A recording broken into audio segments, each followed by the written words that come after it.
Boa noite, professora. Meu nome é Alice Guedes e eu sou integrante do grupo do Seminário sobre Paulo Freire. Meu grupo é formado pelas seguintes integrantes: eu, Alice, Bruna Santos, Caroline Reis, Júlia Keila, Priscila Oliveira e Sabrina L. Começando assim, vou falar um pouco sobre a biografia do nosso autor e um pouco sobre a sua vida pessoal. Paulo Regulus Neves Freire nasceu no dia 19 de setembro de 1921, em Recife. Era filho de Joaquim Temístocles, que era capitão da Polícia Militar, e de Edelstrudes Neves, conhecida como Dona Tudinha.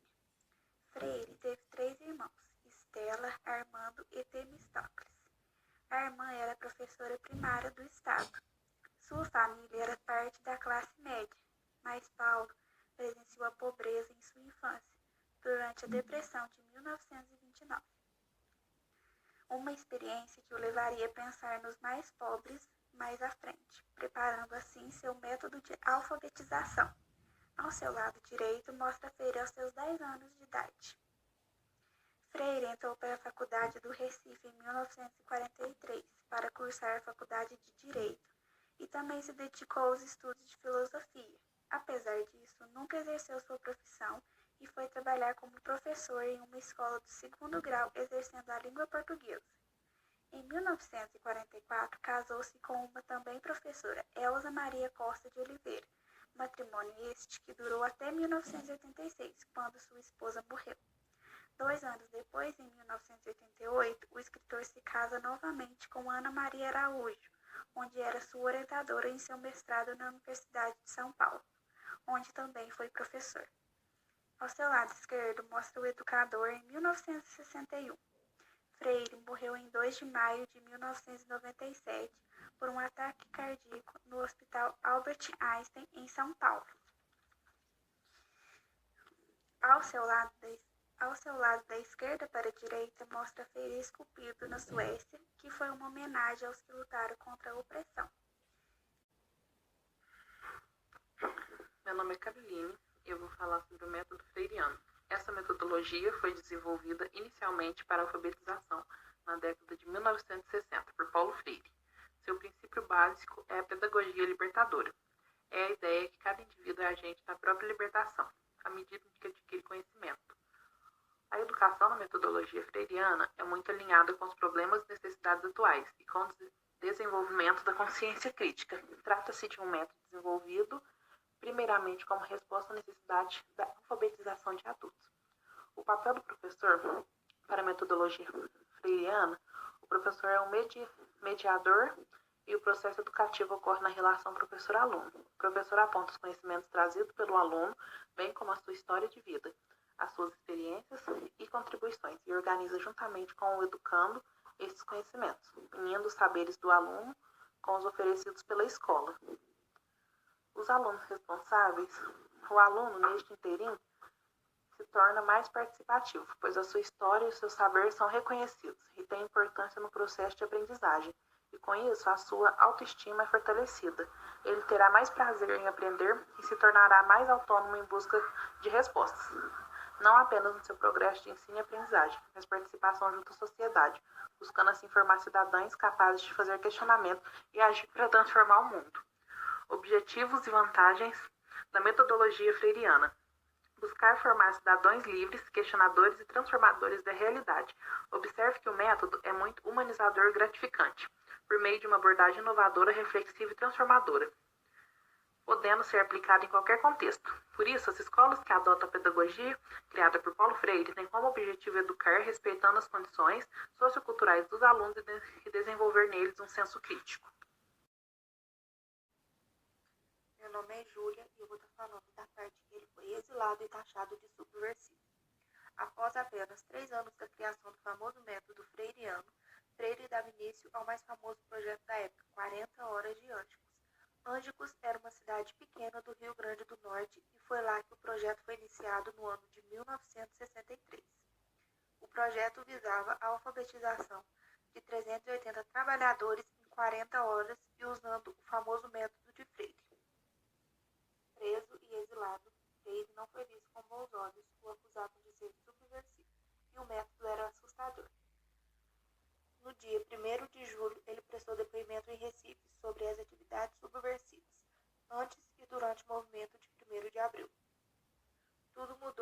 1964, quando os militares tomaram o poder dia 1º de abril de 64, depondo o então presidente João. Paulo Freire vivia com a família em Brasília, o serviço do Ministério da Educação e Cultura. Meu nome é Priscila e irei falar sobre a página Freire ao Redor do Mundo. Trago primeiramente uma entrevista de Freire ao jornal O Pasquim, feita no ano de 1978, em Genebra. Ela nos traz grandes saberes sobre educador, em destaque um trecho onde Cláudius afirma, de Recife para o mundo, e Freire responde com humildade, que é um bicho universal, mas que é assim só porque é profundamente recifense e profundamente brasileiro. E se engana quem pensa que Freire sabia de toda a sua repercussão. Em outro trecho, ele nos conta o acontecido de quando chegou à Índia, onde lá encontrava estudantes que lhe diziam estudar seus livros e colocavam eles em prática. Então Paulo passava horas e horas conversando com os meninos, e no final eles diziam: "Tu escreveste esse livro foi para nós, porque é a mesma coisa." A entrevista é belíssima e segue o link para quem se interessar em saber mais sobre as falas do educador. Freire fez muitos trabalhos pelo mundo. Destaco aqui 3 países onde teve cargos excelentes, como o Chile, onde viveu primeiramente no seu exílio, nos Estados Unidos e em Genebra, onde viveu a maior parte do tempo fora do Brasil. Não podemos nos esquecer de como ele foi importante também no continente da África, onde trabalhou na educação popular e alfabetização dos povos de lá. Para encerrar o tópico, trago uma excelente notícia publicada no ano passado pelo jornal e emissora da Alemanha, o DW, onde nos atualiza sobre a atual repercussão da metodologia freiriana, usada recentemente na integração e ensino da língua alemã aos refugiados no país, na orientação de pessoas que trabalham com pacientes com Alzheimer e ainda serviu de inspiração para um modelo de aprendizagem usado em jardins de infâncias do país.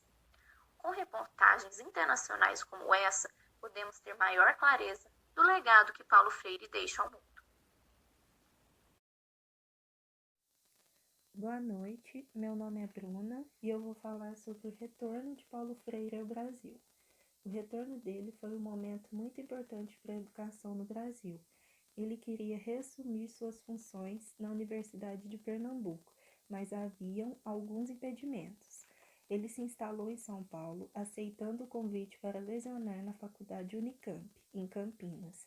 Ele aborda os seguintes assuntos: sua posição socialista e sua religião, o poder da manipulação da TV ao reproduzir sonhos inacessíveis à classe média, a constatação de que a TV está ligada ao autoritarismo, estímulo dos alunos a não aceitarem o currículo imposto.